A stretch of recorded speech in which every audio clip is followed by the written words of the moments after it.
There you go.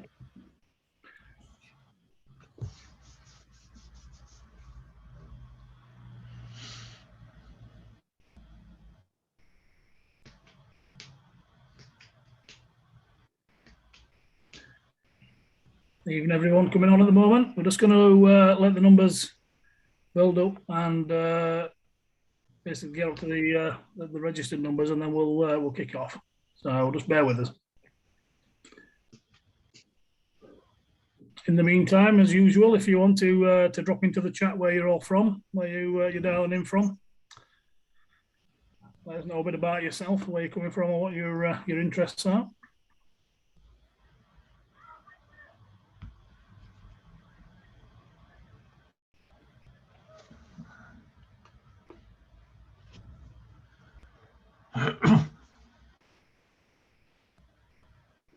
No, the first one there from Knots.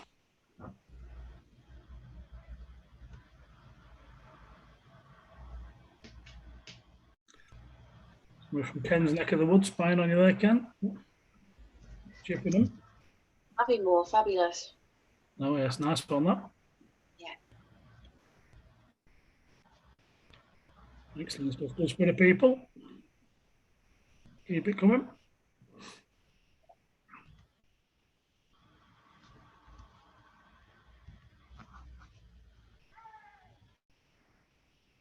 Traditional singling from Kev there.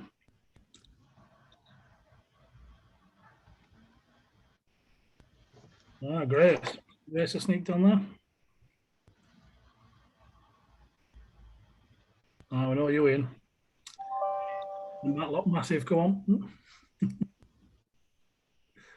Steve, you're the furthest away at the moment. Yep. I think Steve Kong's winning at the moment.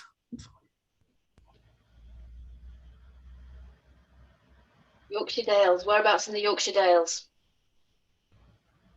It's my stomping ground.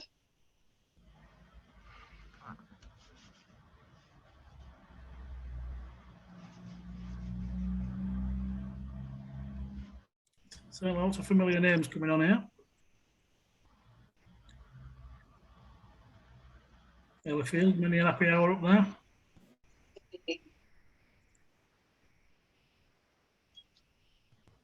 Oh, we've got Saudi Arabia on. It's got to be a challenge for the longest one, that.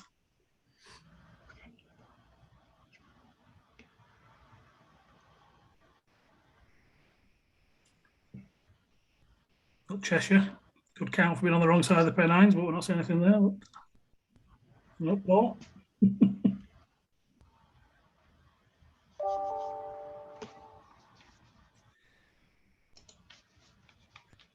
So look at the numbers of the participants. I think we're starting to plateau a little bit. We'll leave it another minute or so, a couple of minutes. There's still numbers coming on. It's only Chesterfield. Always sunny in Chesterfield.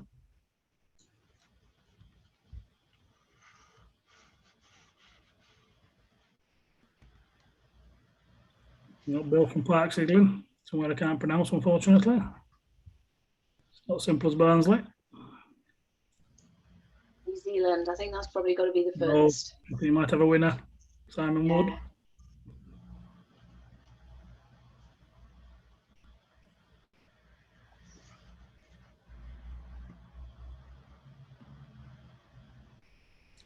Numbers are still creeping up, so we'll keep coming in, see where you're coming from. We don't want to kick off until we've got it plateaued. So, got a question already about Dalwhinnie.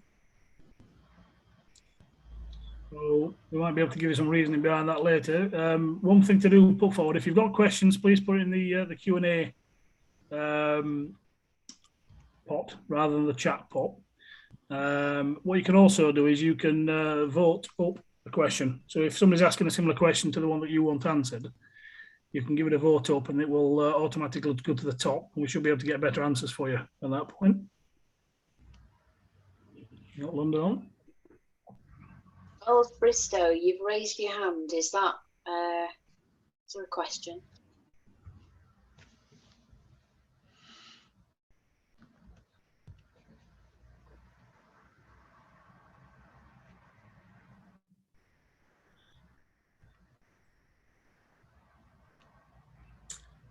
I think we're starting to settle down now, about the 130 mark. So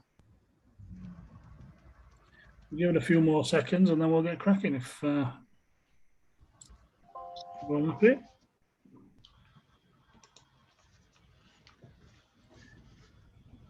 The reason why we ask for the questions to go into the Q&A panel is because at the end we can actually record that and download it. So if there are any questions at the end that we don't get time or can't cover, we can download that and then get back to you individually.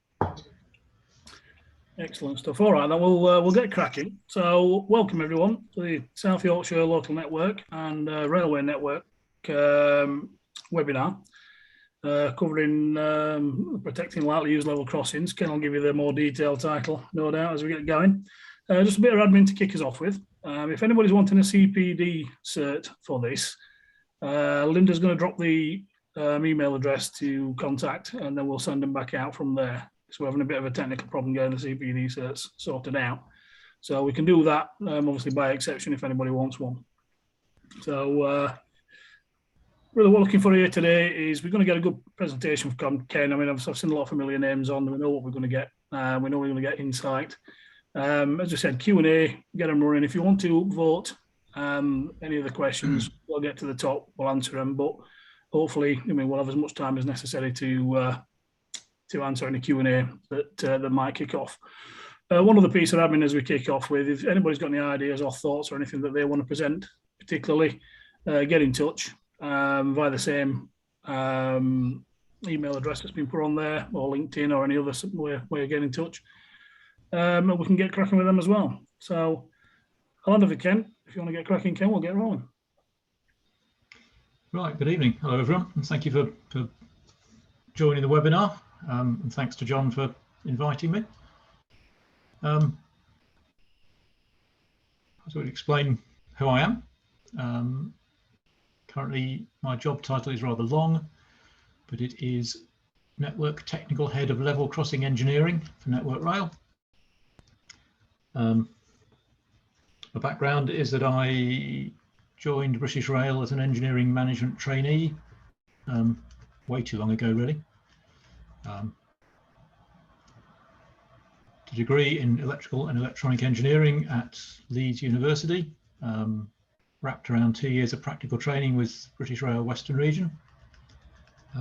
Since then, I've done quite a variety of jobs, from technical investigations through maintenance management, design management, project management. Worked for consultancy for a few years and then joined Network Rail about 16 years ago, working on design and development of various re-signalling schemes and alterations to existing signalling systems. Heavily involved in the modular signalling concept, if anybody knows of that and remembers it, and ended up as head of level crossing engineering, which is a fascinating job because we got our fingers in all sorts of technology pies, and we have the considerable challenge of keeping people who want to cross the railway safe.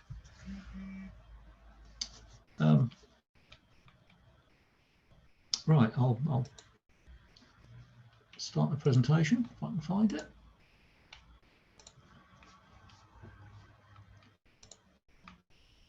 So the topic tonight is protecting lightly used railway level crossings.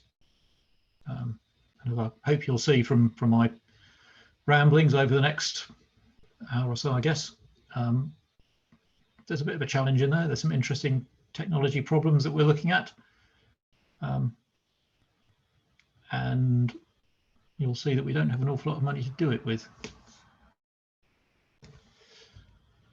So right, just start off with what is a level crossing? So it's a place where a railway and a road or a footpath cross at the same level. There's a complicated mix of legislation that covers level crossing construction and operation. Some of it going back quite a few years, as you can imagine. Probably the most important thing for us to remember in all this legislation is that the level crossing owner, which is Network Rail, is required to consider both the safety and the convenience of the user. And that gets to be an interesting juggling act, as I hope you'll see. So how many level crossings have we got? well, about 5,600 at the last count. It's a bit of a floating number because we have some crossings which get temporarily closed and then come back into use. We open up a few new crossings, particularly where we're opening lines closed from the beaching era. And we split our level crossings into two types, active and passive. And I'll just step forward a moment. Give you Can I put it into full screen, Ken, by the way? Sorry. Oh yeah, it's a good idea. That's better. Thank you. So passive crossings, there's no warning of the train's approach other than by the train driver who may use the train horn. The onus is very much on the level crossing user to determine if it's safe to cross or not. So these are typically crossings where you get a sign that says stop, look and listen. And you need to cross carefully, listening and looking for trains. And then we've got active crossings where we provide warning to the user of the approach of a train by warning lights, flashing red lights, yodel alarms, closing gates and barriers. But we actively tell people that there's a train coming and provide for their safety. So just nipping back to the table of how many level crossings we've got. In the passive category, out of our 5,600 or so crossings, roughly 4,000 of those are passive, where we rely on the user to take care of their own safety. And of the active crossings, we then divide into automatic, where the train initiates the crossing sequence and cancels it after it's passed over the level crossing, and manual, where there's a signaller or a crossing keeper involved in closing the crossing and confirming that it's safe for the train to go over that crossing.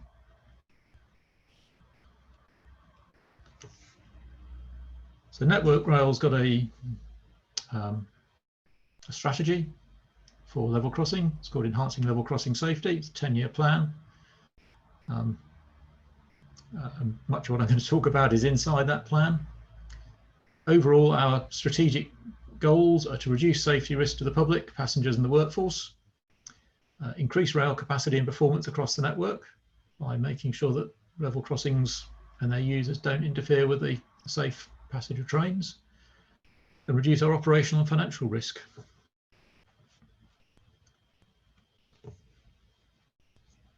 And for the last 12 or 15 years, I suppose, we've been working very hard to close level crossings. We closed about 1,400 crossings over the last 12 years, which has taken a big amount of effort. It's not a cheap process, as you'll see in a minute. But by putting that effort in up until 2019, we got a 37% reduction in level crossing risk.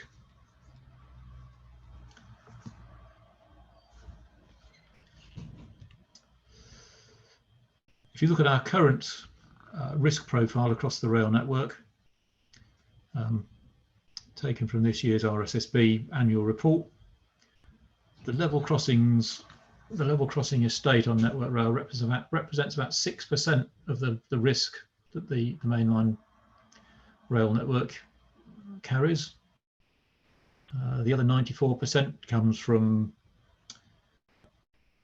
derailments, people slipping, tripping, falling in stations, staff accidents, signalling incidents, a whole variety of things that can go wrong in running a railway. If you're not familiar with the FWI unit, I'll just step forward. So FWI stands for fatalities and weighted injuries. It's a bit cold, really, I suppose, but it enumerates injuries into a number. So a fatality scores you 1. If you have an injury that fits under the RIDDOR regulations, 8 of those are judged to be the equivalent of 1 fatality.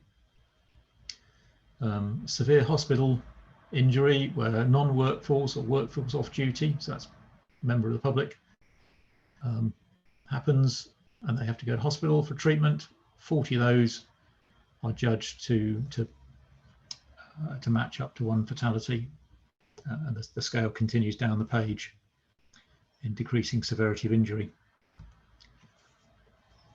So in level crossings, we're looking at about 8.4 FWI per year, and that translates into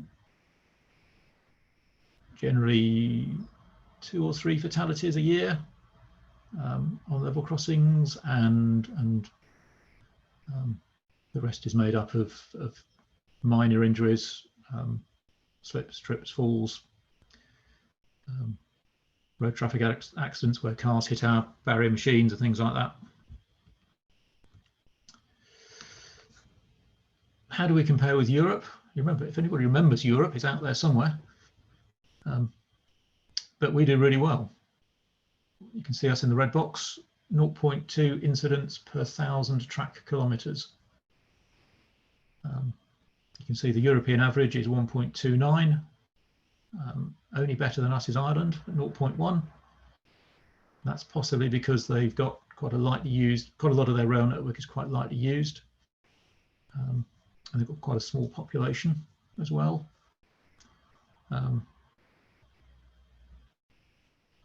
Why do we do well? That's possibly because we spend an awful lot of time and effort and money on level crossing safety. We've got a heavily used network and quite a densely populated country. So the results are there from our efforts. Possibly also benefit from the fact that we fence our railway. So people are kind of conditioned not to just walk across the railway, whether at a level crossing or somewhere else along the network. So just summarising that, we work hard and we get the results of our efforts, but it's a constant input of effort to keep our safety stats as good as they are. So how do we manage level crossing risk? Probably the key element in our arsenal are level crossing managers. We've got about 100 people around the country in the role of level crossing manager. The post was introduced perhaps 10 years ago, after some level crossing accidents revealed that we weren't managing our level crossing estate as well as we could. Each level crossing manager's got about 50 roughly level crossings that they know and love and are their level crossings, and their duties are to carry out regular inspections of the crossings to make sure that they're all is in order, all the signage is right, none of the equipment's falling apart. That's on top of the routine signalling technicians inspections and tests. If the level crossing is on a private road, then the users who are authorised to use that crossing are called authorised users. We should know pretty much all of our users on a private road. I'll come to that again a bit later. Those users have to be confident that they know how to operate the crossing safely. The level crossing manager interfaces with them on a regular basis just to check that they're all right, they know what's going on. And we carry a lot of wider community engagement as well. The level crossing managers will know pretty well how many people use each level crossing because they'll carry out a census of one form or another. They know who lives in the area, so if there's an old folks home, they'll know that there are possibly people who are slower moving than average crossing the level crossing. They'll keep an eye on development works in the area. If a new housing estate starts to emerge, we need to know because it's likely to cause more traffic over the level crossing. We may need to upgrade the protection. They'll do a qualitative risk assessment every year based on, not every year, sorry, periodically based on users, train service, which of course changes every year with changes in the railway timetable, surroundings, building development, as I mentioned. And we also carry out a quantitative risk assessment using the outcome tool. What does outcome stand for? All level crossing risk model.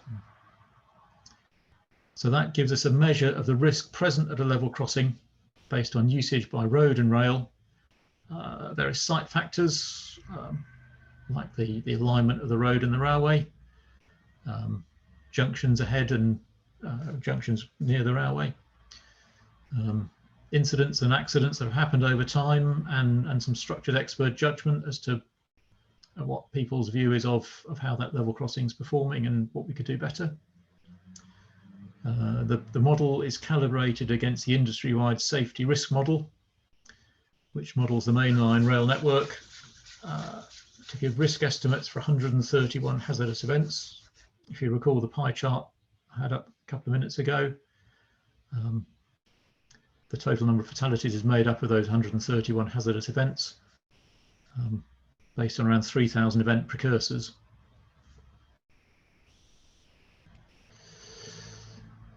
So where does the level crossing risk lie? Having said we own about 6% of the safety risk for the national rail network. The outcome model has just been recalibrated over the last year or so, and the bulk of the risk associated with level crossings now exists at footpath and user work crossings, either actively or passively protected crossings. You might think that's quite surprising, because you'd think the risk will be centered on the busy public roads with lots of users, but no, there aren't that many of those. We've got lots of footpath and user work crossings. Usage of those crossings can be quite low, so the risk generated can be quite low, but collectively, when you've got 4,000 of them, it adds up to be quite a part of the FWI figure that we've got against the level crossing estate. I've got a little video example now of the kind of things that happen at our level crossings. Looks pretty benign, doesn't it?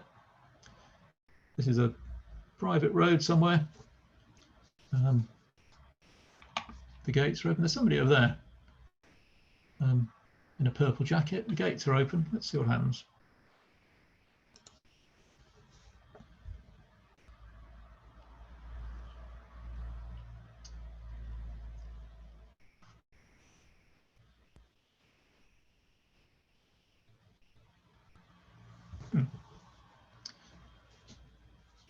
Just another day, really, for some people out there, I think. You notice that we've got lights here, red and green lights, stop and clear. They didn't seem to have any effect, which is a bit of a shame. So that's the kind of thing we're up against. We get people who just don't seem to have any care for their safety at times. They don't seem to be able to follow instructions or read signs.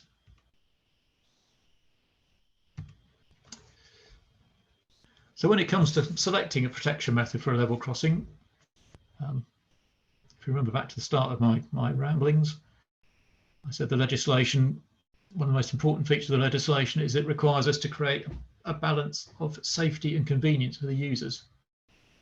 So when we're selecting protection methods for level crossings, we're trying to balance safety measured in risk, convenience, because we know that if we don't provide a convenient solution for people, they'll ignore it, or they'll find a way around it and put their lives at risk, and cost. The low usage of many of our footpath and user work crossings mean we need to be very prudent when it comes to spending money on safety improvements. Our investments are hard won from the government, and we need to be sure we're spending them wisely and be able to demonstrate that we're spending them wisely. I mentioned level crossing closures. We've achieved 1,400 or so up to about 2019. At that point, we called a halt on our big push on closing level crossings, because we recognised we'd had all the low-hanging fruit for a while. We're now looking at safety improvements that we can achieve at a reasonable cost. But when it comes to closing level crossing, that's not a cheap pastime either. If we close the crossing and put in a footbridge, and this is quite a modest example of a footbridge, if we need to provide ramps for people who can't use stairs, we can end up with a huge structure. This structure will cost us something like £1 million. to close a footpath level crossing. We are doing something about that. We've got a new design of level crossing made from fibre reinforced plastic. It's a rather nice looking thing. 40% saving over the steel version, partly through lightweight materials, making it easier to erect, partly through the benefit of the lightweight materials means we need a smaller footing. These foundations are installed by a kind of screw method, screwing a ground anchor into the ground. A lot easier. You can put one of these up in a couple of days. Digress slightly there. Just a quick reminder on active protection. These are the kind of level crossings you're probably familiar with on a public road. Manually controlled barriers where we close off the whole of the road, operated by railway staff with a good view of the crossing. We can use them anywhere, suitable for any kind of public roads. I've mentioned convenience a couple of times. It can be 3 or 4 minutes between start of the closure sequence and the train getting across the level crossing. That's quite a long time for people to wait in their cars. We can also operate them remotely by CCTV monitoring, with the signaller or the crossing operator watching the crossing from a remote location and allowing trains to pass over the crossing once he or she is satisfied that the crossing is clear of people and obstructions. We can also use obstacle detection equipment.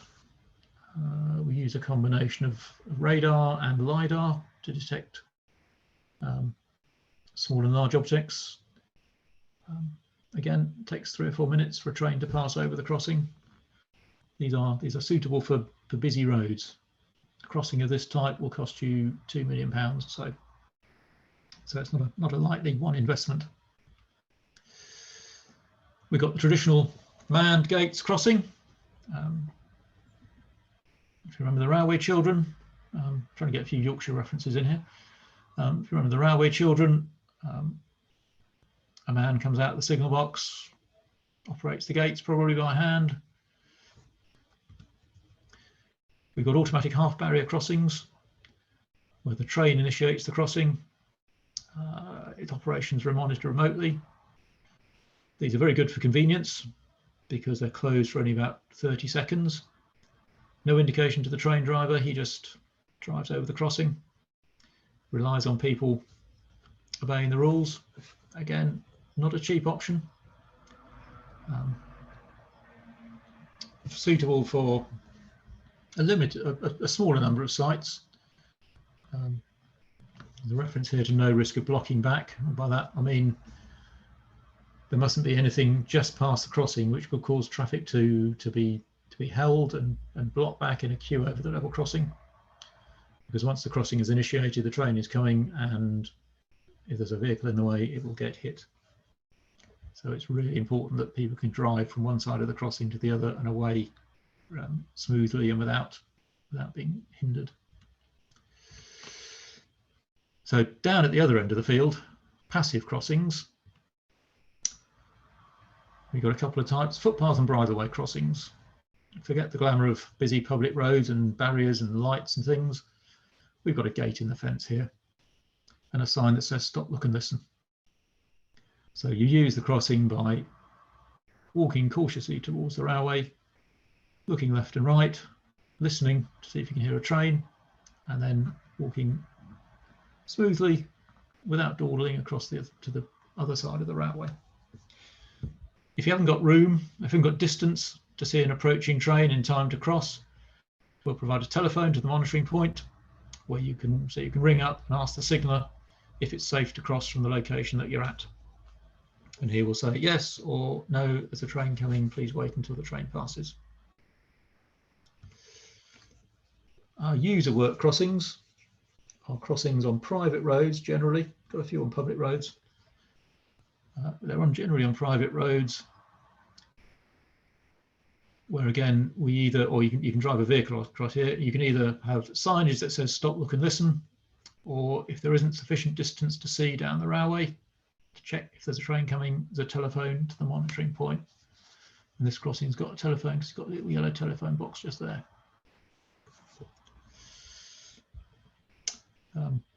Pretty simple, safe, provided people follow the rules. I mentioned authorised users earlier.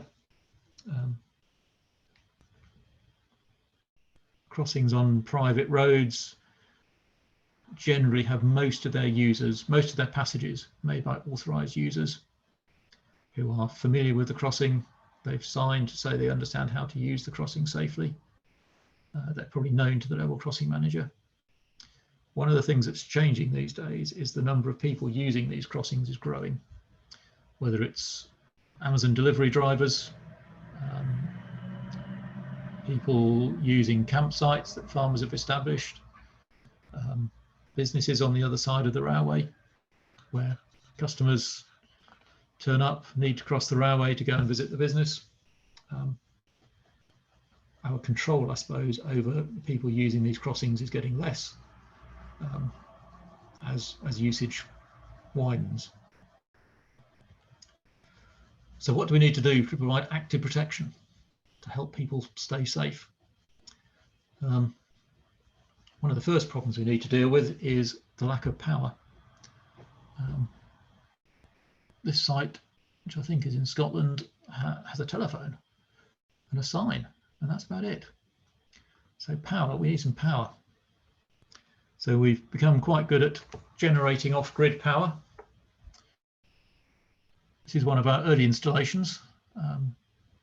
We can use a combination of solar panels, wind turbines, and in the middle we use a hydrogen fuel cell to give us power when there's no sun and there's no wind. The hydrogen fuel cell actually uses methanol as its fuel. It comes from it's a German unit which we use, popular in the German leisure sector. A lot of German motorhomes have them, German boats have them. Very reliable, very easy to use, very safe. Methanol, if you're not familiar with it, is nasty stuff. Drink a glass of methanol and you'll be dead, basically. One of the benefits of the methanol fuel cell we use is that you can't actually get hold of the methanol. It's supplied in carefully designed containers that you just cannot get into unless you basically take a chainsaw to it. So at a site like this, we would have possibly all three power generating elements: the wind turbine, the solar panels, and the fuel cell, and some batteries. We generally look for 3 days autonomy on batteries with a monitoring system to tell us that we've got 3 days to find the fault and fix it. One of our early learning experiences can be seen just here, trees. We learned how important it is to not get your solar panels shaded at all. You really do lose a lot of power as soon as they start to shade.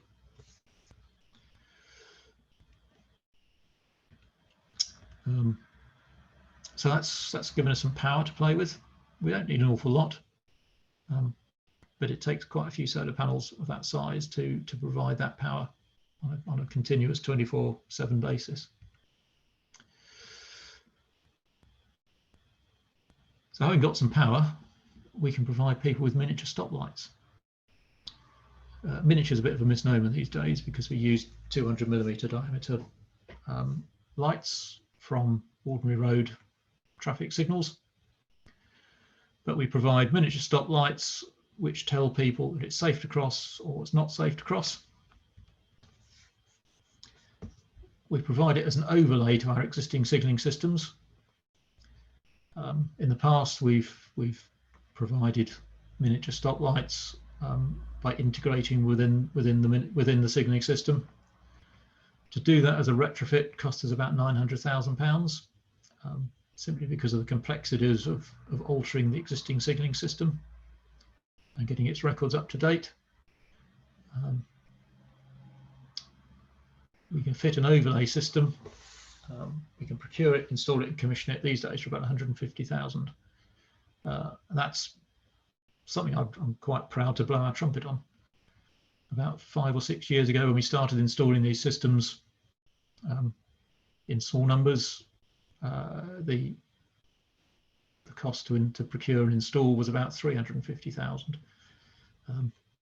But we've had the advantage of doing the same thing repeatedly. We've honed the process.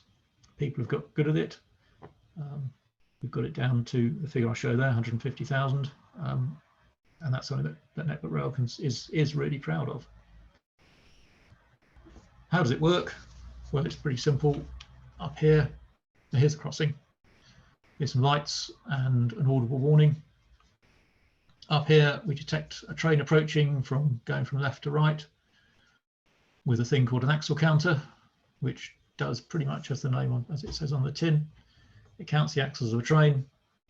As soon as it detects a train approaching, it puts the lights from green to red in sufficient time for someone who's just started crossing to get safely across to the other side, plus a little safety margin. When the train gets to the far side of the crossing, another axle counter head detects the train going past and puts the lights back to green. It's pretty simple. And we've got probably 170 installed over the last few years, providing really good safety benefits. So that's our basic offering. Provide miniature stoplights is our pretty much one-stop shop for improving safety in a big way. However, there's a lot of other things we can do. Signage improvements. We've had a number of accidents over the last few years at level crossings where the understandability of the signage, is that the right word? Comprehensibility of the signage, perhaps, was identified as one of the causes of the accident. RAIB, R-A-I-B, stands for Rail Accident Investigation Branch. They investigate and report on railway accidents. They've made quite a few recommendations that we need to improve our signage, and we now have, and I'll show you in a minute. So we should be able to improve user awareness and behaviour, and therefore safety. One of the factors that we need to recognise these days is that over the last 20 or 30 years, a considerable number of people are moving around the country for whom English isn't their first language. So we're looking for taking a more pictogram-based approach, but these are the signs we use at the moment. I presume you've had a look at them while I've been talking.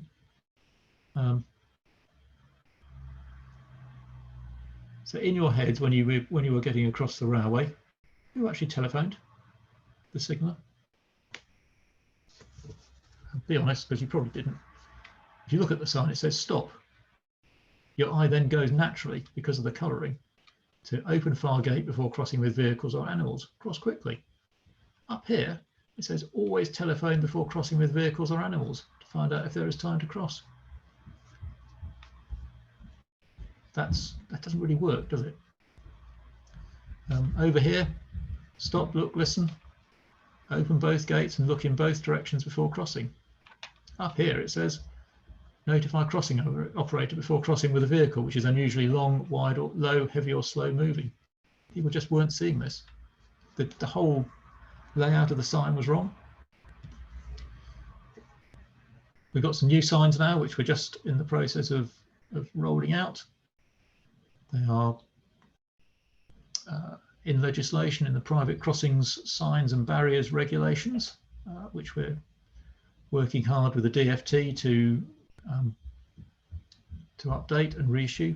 They were a bit busy for a couple of years with something called Brexit, but we think we've got their attention now. So as I said, pictogram based, much clearer. We've done lots of testing with a wide variety of people to make sure that they could understand them and follow them. Still quite a few words, but again, we've used pictures to try and help people identify what applies to them.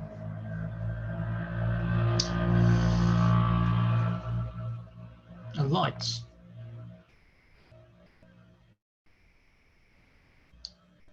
On the left, you can just about see a green light. In the past, we did provide miniature stop lights. The first miniature stop lights used lenses from a Land Rover, because presumably they were available and handy. They were about 40mm diameter. We then gradually increased the size of the light, 75mm, 90mm diameter. But now we use a bright 200mm diameter light. It's a lot brighter. It's a lot easier to see. It grabs your attention more. So we've got a little unit which enables you to convert from the small light, which is AC powered, to the big red and green lights, which are DC powered. Also allows us to add audible warnings. Crossings of this type, which had small red and green lights, generally didn't have audible warnings. The traditional yodel alarm sound that you're probably familiar with from passing over a level crossing.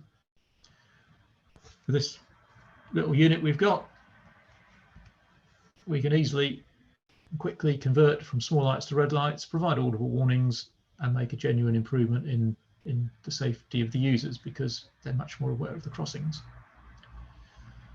I keep talking about cost and how we need to be economical. One of these units costs you about £4,000 and can be installed by a small team of people inside a day, because we've made it really easy to retrofit in the wiring.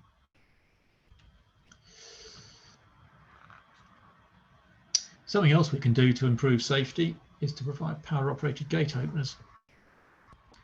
And the idea here is that we reduce the number of times people actually need to cross the railway. If you're taking a vehicle across the railway, you need to stop your vehicle, get out, open the nearest gate, walk across the railway, open the far gate, walk back to your vehicle, make sure it's safe to cross with the aid of that small green light that you may or may not notice. Cross the railway, stop, walk back, close the far gate, walk back, close the near gate. So it takes a long time, and you're exposing yourself to risk by walking across the railway. There's a number of people that don't close the gates behind them. So providing power operated gates might make it more attractive for them to actually do what they need to do and close the gates behind them. So again, fairly simple piece of equipment, which makes level crossing safer at a reasonable cost. Now we're down to the really simple stuff. Surface improvements. This is the same crossing, before and after. It's not quite changing rooms, but there's a definite improvement there for people. Just by making it easier for people to get across the railway, we can improve safety, because they can move that little bit quicker. We remove the risk of slips, trips and falls, and they're across the railway and gone in less time. We've got a wide variety of developments going on. I was going to subtitle this section, "It's hard, it's really hard, it's really, really hard." But I'm talking to the IET, so engineers know how hard it is to introduce something new.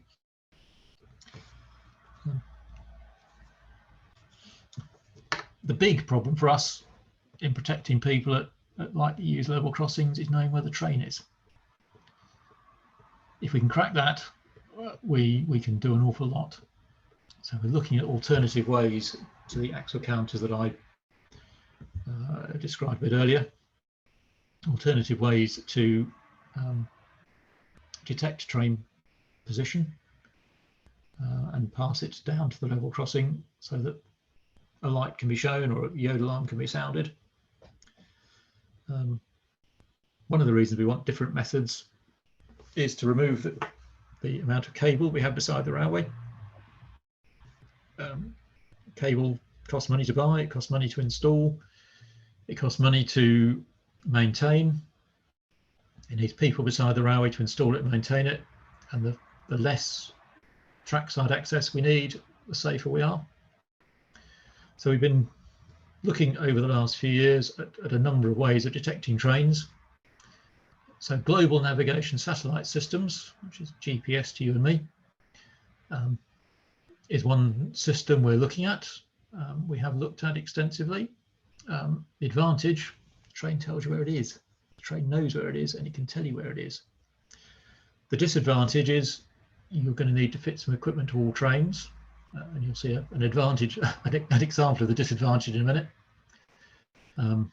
We've also discovered that for quite tight tolerance positioning that we want, because we're working in perhaps 20 seconds for a footpath crossing, 40 seconds warning for a user work crossing where vehicles are going across the railway.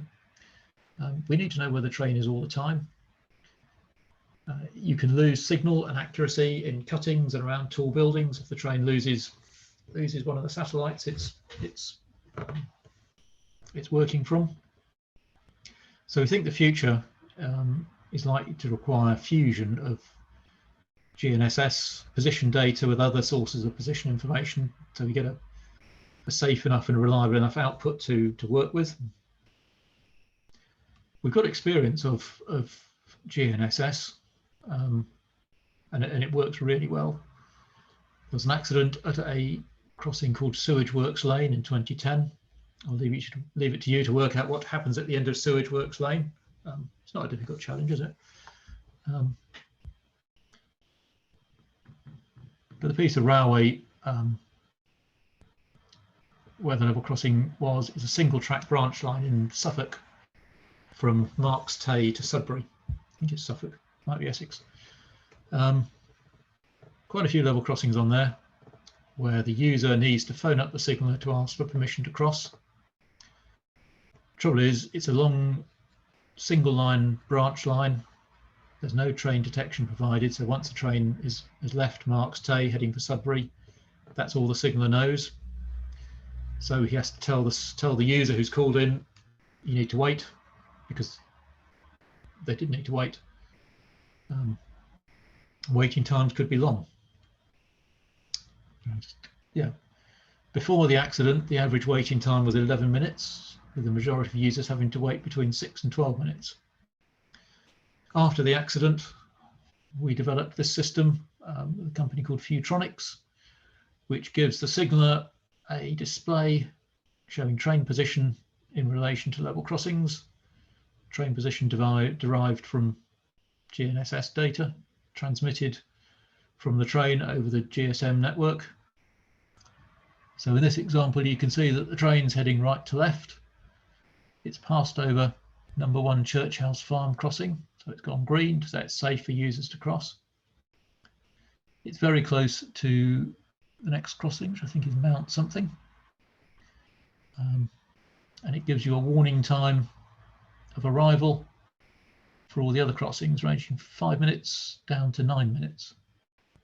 That means a signaller can give useful, positive information to users when they phone up.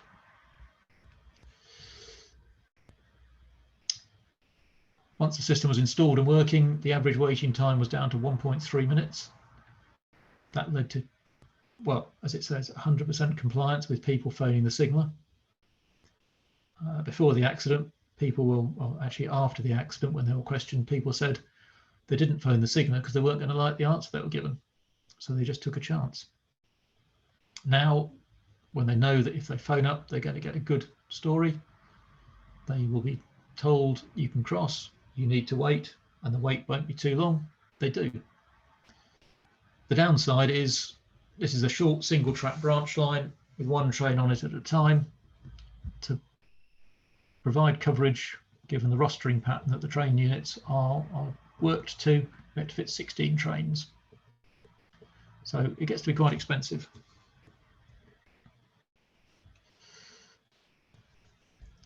Another method of train detection that we're looking at is audio sensing, detecting an approaching train from the noise generated in the rails. The classic story of the cowboy, in the American West, the cowboy bending down to put his ear to the rail to see if the train's coming. We've probably seen the films. This uses a similar approach. Each track has 4 microphones. You can see them here, fitted for duplication and reliability. 4 more over there. Listens for an approaching train, processes the signal, and gives a warning time gives a warning at the right time, as designed for that particular crossing. The advantage: we avoid trackside cable and train fitment. Disadvantage, if we're being picky, is we've still got something bolted to the rails, prone to accidental damage through track maintenance work. But this is a huge advantage over running a cable out beside the railway. I said I nearly titled this section, it's hard, it's really hard. This is really hard. Company developing this technology have been working away hard for years to perfect it. The challenge is differentiating between, for example, short, fast-moving trains and longer, heavier, slow-moving trains, to work out what sort of train it is and where is the right point to give the warning, to give a consistent warning time to the user. Consistent warning times are important because people get used to what's going on. If you give them a short warning time, that's really bad. If you give them too long a warning time, they'll learn that it's too long, they've got time to cross, so they take a chance until one day it's not right. We're also looking at radar detection of trains. That meets our criteria for not fixing things to the rails and for not having line-side cable. Got a system under development with site trials in progress. This is the radar scanner. It's an adaptation of the kind of radar scanner you see on road traffic lights at junctions. It's adapted to work in a safety critical environment. We're looking, if you're familiar with safety integrity levels, we're looking for SIL 2 performance for this system for footpath level crossings. So that radar scanner looks out for trains. Just above it is a LoRa antenna, long range wireless system operating the ISM band, which we use to transmit the train approaching information back to the crossing, to operate the lights from green to red and start the audible warning. This isn't without its challenges, this technology.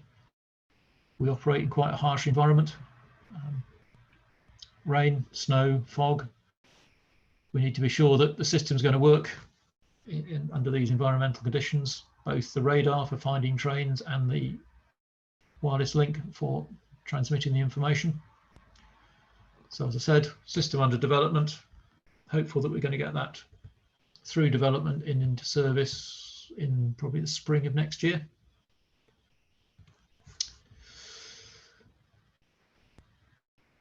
Another method of train detection we're investigating, you can tell we're at the start of this process because I've got a picture.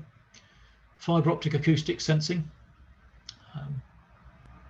We don't like running out new trackside cables, but we've already got 20,000 kilometres of existing fibre optic cable around the country. If we use a dark fibre in that cable network, we can obtain positional information for trains as they approach a level crossing. The technique works by measuring the effect of acoustic strain caused by movement, e.g. a train passing, or just a person walking along beside the railway, or the land moving. Measure the acoustic strain on a laser pulse sent along the fibre. As a result, we've got scope to detect and give the location not only of a train but also of trespass activities and to monitor the infrastructure and train condition. It's a technology that gives us promise of detecting bank slips, which we've had a good number of over the past couple of years. sign of climate change. We can measure train condition as it's in motion. We can detect trespass, as I said. We're just starting up a trial with Thales, a joint trial between Network Rail and ProRail in Holland, centred on the rail industry, Rail Innovation and Development Centre at Melton in Leicestershire. If you're old like me, remember the APT, that's Old Dalby. It also takes in part of the Leicester to Peterborough main line to give us some real sources of noise, not just the noise that's occurring on the Innovation and Development Centre. It's a really exciting prospect, but I think it's going to be quite a hard road to get something into service. Now, a bit of a challenge for you. I'm hoping that a few people in the audience might be interested in this. I mentioned a couple of times the challenge of getting people to close the gates behind them. It's important that they close the gates behind them at a user work crossing, because it leaves the crossing in a safe condition for the next user. We've had incidents where people have driven straight across a level crossing because the gates have been left open, because they didn't kind of realise that they needed to stop. They managed to not see the signage and perhaps the red and green lights. It happens. It also delays trains because we need to close the gates to stop animals and children wandering onto the railway, mainly animals, I think. So there's a performance impact because we either have to slow trains down or we have to ask the train to stop and get the driver to close the gates. So we're seeking ways to encourage people to close the gates and ways of detecting that they haven't. We're running a hackathon in November. If anyone has good ideas they'd like to try out. I don't have the registration details yet. They weren't available today, but I will get them and pass them on to John, who can circulate them amongst the IT section. So the situation we're looking at is a crossing like this, pretty typical user work crossing. Nice big red and green lights for people to see. And that black vehicle is about to drive off without closing the gates behind it. Perhaps because they don't realise they need to, perhaps because they just can't be bothered. Perhaps because I think, I saw Joe just now, he's going to be following me in a minute, so I'll leave the gates open for that's helpful. What we want to do is find a way of encouraging people to close the gates behind them. We're thinking of the kind of nudge techniques that the government has used successfully in reformatting tax bills to make people keener to pay their tax bills. We're thinking of enforcement. This image is taken from CCTV footage. Quite often these days we've got CCTV cameras recording what's going on at our crossings all the time. Video analytics techniques, we think, could track the progress of someone across the crossing. Opening the gates, driving across, closing the gates. If they don't follow the correct sequence, we can identify that, flash up a sign in front of them as they drive off, reminding them that they haven't closed the gates. If they ignore that, it'd be nice to send a video clip of the incident to the British Transport Police so that they can instigate some action against the driver. So we're interested in people who've got skills in video analytics techniques, and gamification is another prospect we're interested in. If you're not familiar with gamification, and I wasn't till a couple of weeks ago, it would be something like putting up a sign, an active sign that says it's been 3 weeks and 4 days since somebody left the gates open, just to encourage the regular users to not be that person that resets the counter to 0. As I say, we're open to ideas. as I bored you with already, it needs to be cost effective. We don't have a lot of money to spend on these little crossings. Some of our crossings have one user a day. And I think that's it. Yeah, that's my ramblings finished. That's excellent. Thanks, Ken. So I think it's been quite a lot of interest, and we've held the participants well, so that's always a good sign that that people wanted to get the teeth into it. Quite a few Q&A that's come through. A couple of things, just kick off from me to start with. Something there's obviously from the questions a mixture of people who obviously know stuff about the railway. There's a mixture of people on there that's users of these crossings up and down the country.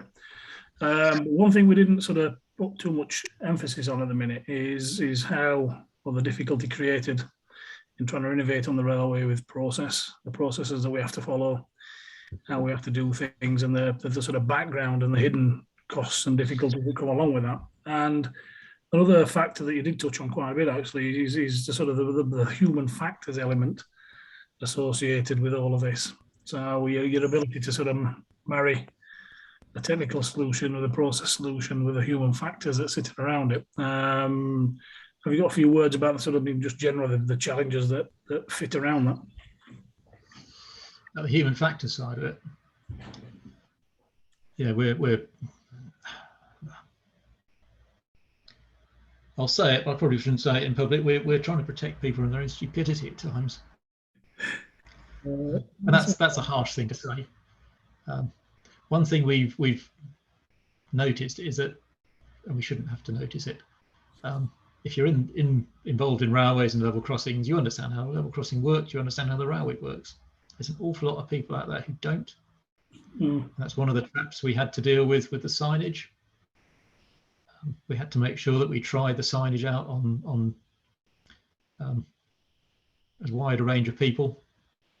There is actually a company called Rent a Crowd, and we recruited people through them to pitch up at a demonstration level crossing site in Cannock Chase, and they were told, your task is to get yourself safely from one side of this piece of track to the other over this level crossing, and you'll be filmed.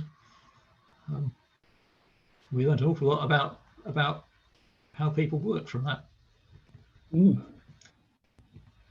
What about the process element of it? I mean, there's obviously you come up with the technology, the ability then to actually get it into the ground as business as usual is one that we will be familiar with from a railway point of view. But the less knowledgeable among us will be surprised at the difficulty and the level of performance required to get something through. Yeah, it's challenging, but if you want to get something new onto the railway, it can be done if you follow the process and think about it.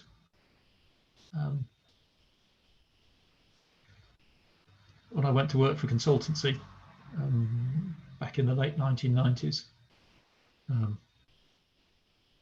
company which at the time was called MHA Systems is now Ricardo Rail. There might be some Ricardo people on the call.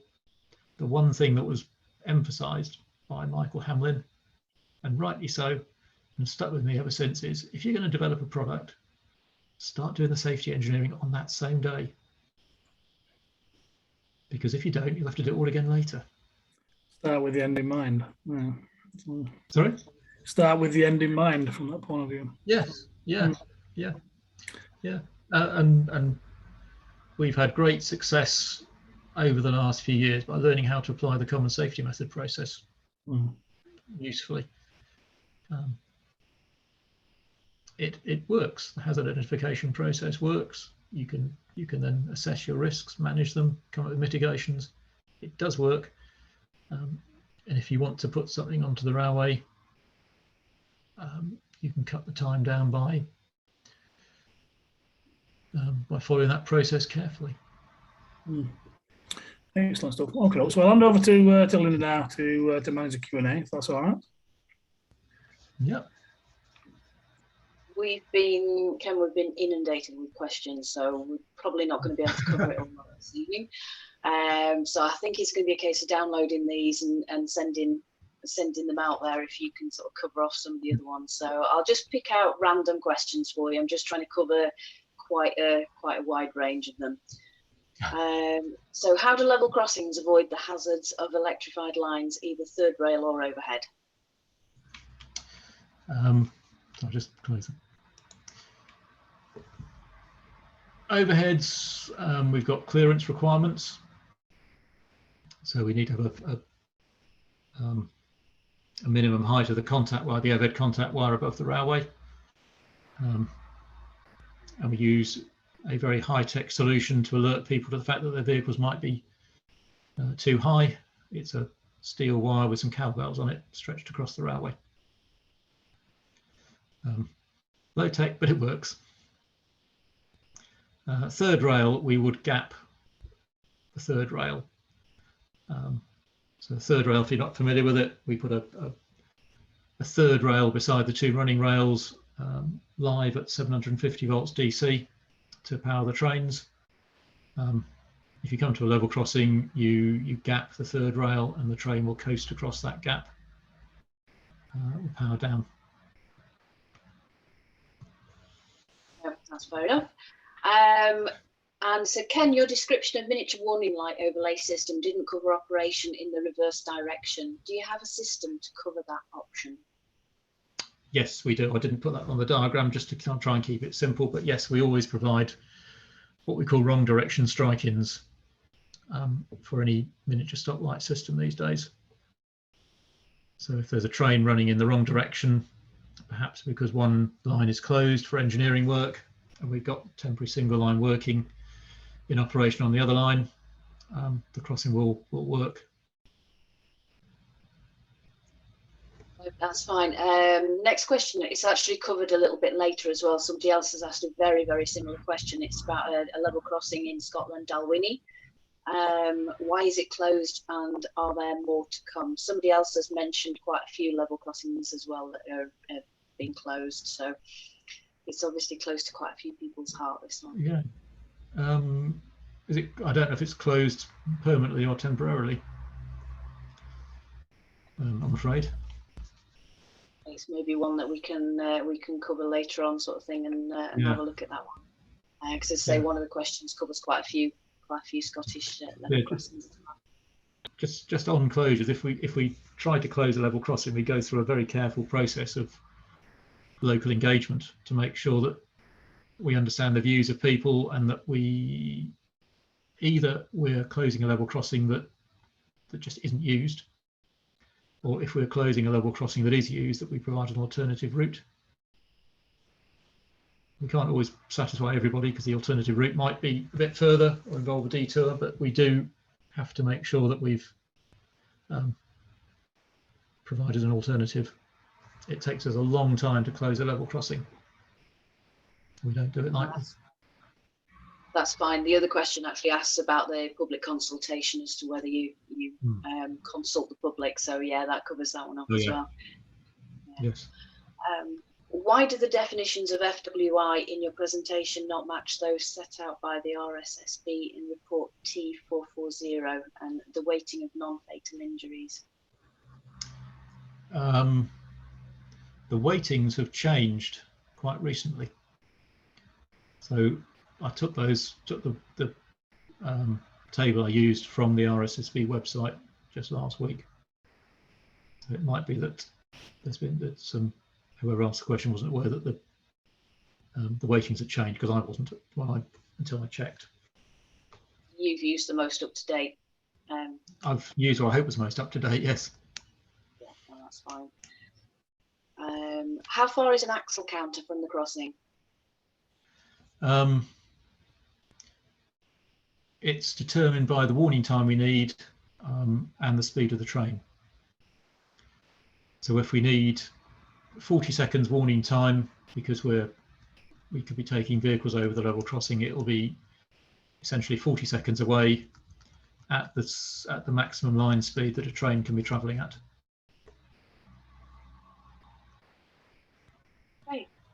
Do you have much of a theft problem of cables, power equipment, etc.? Yes, we do. Sadly, yeah. So that's another good reason for looking for systems which don't require trackside cable. The cable theft position has got better over the last few years for a variety of reasons. Particularly the changes to the regulations under which scrap merchants operate, requiring them to be able to account for all purchases and not pay cash for anything. And we've got other things like cable movement sensors, which can raise an alarm if the cables move unexpectedly, and we've got dies, I suppose, which identify the cables as ours.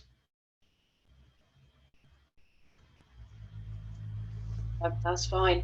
And one here, Ken, you didn't mention possible future of the ETCS. I'm thinking of the Cambrian Line pilot scheme, where the radio block controller knows the location and speed of a train, which could be useful for the many level crossings on that route. I accept this as a long term, given the likely speed of rollout of ETCS. Yeah, that is the holy grail. I talked a bit of length about using global navigation space systems where the train knows where it is and tells us where it is. ETCS does that for us as part of the ETCS system. It will become a much easier system to use for us as ETCS rollout occurs. It's not without its problems. It's quite a complicated route to get from the train to the trackside, but it will come. Somebody has suggested that I ask the questions that have got the most likes against the side of them, but some of them have actually already been answered by other people as well. So I'm just scrolling through to try and find a fairly good array of questions, really. Does or will the use of LEDs reduce power consumption for MSLs in the remote locations?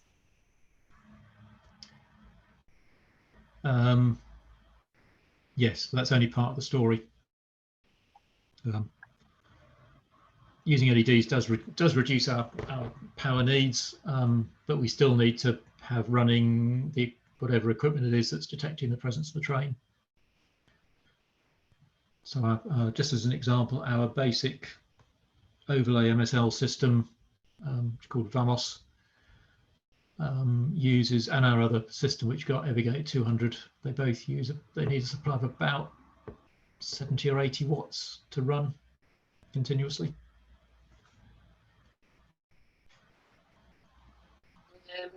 Are there other challenges with acoustic detection caused by discontinuity in the rail, i.e. rail joints or ground structure? Yes, definitely, yes.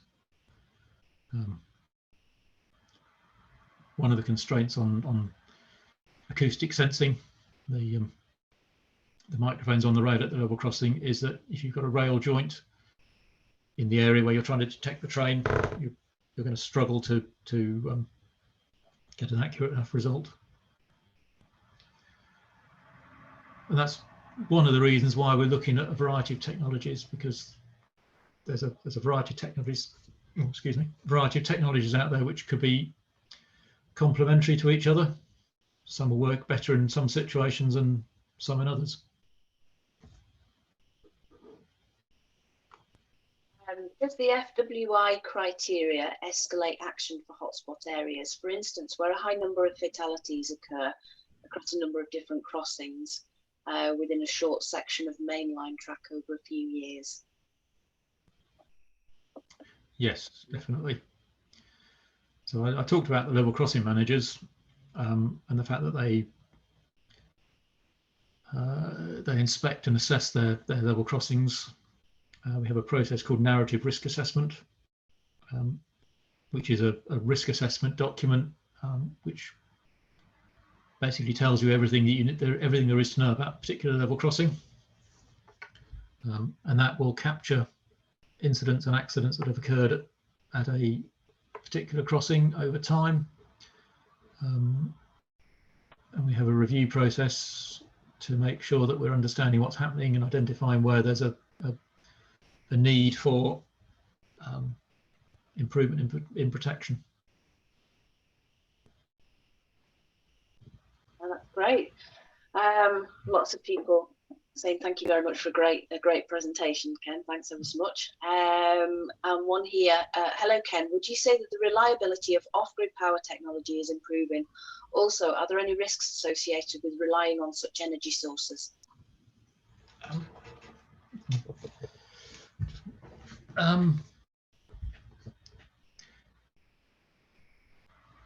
Reliability is, yeah, we haven't got any concerns about the reliability of off-grid power sources, provided they're properly designed. We do put in a big battery that gives us 3 days autonomy. Sorry, lighting's a bit funny here now. Yeah, we put in a big battery that gives us 3 days autonomy, and an alarm system that tells us that we're how the system's performing. So we've got some time to take action if one of the sources of power generation fails, and probably would be more reliable than a DNO supply coming in over the fields on poles. Well, that's good. Why don't level crossings use standard traffic wigwags such as those used for airports or fire stations? Sorry, could you repeat that, Lucinda? Yeah, why don't level crossings use standard traffic wigwags such as those used for airports or fire stations? Does this add to the costs of running them and their maintenance? I don't think it adds to the cost of running them. They are, I think our road traffic lights are unique to us. We've probably got a more stringent requirement on visibility from a distance. That's my suspicion. I'm struggling a bit on this one, I'm afraid. Oh, that's fine. What level of impact stroke collision is a train designed to safely survive? Oh, I don't think I can answer that beyond saying a lot. We have had accidents over the last few years where trains have got a high crashworthiness. I don't know the figure, and they've become much better at staying on the rails. We've had accidents in the last few years where previously, with previous rolling stock, the train would have derailed, but in these recent accidents, they've stayed on the rails. So not a very good answer, I'm afraid, but limits of my knowledge.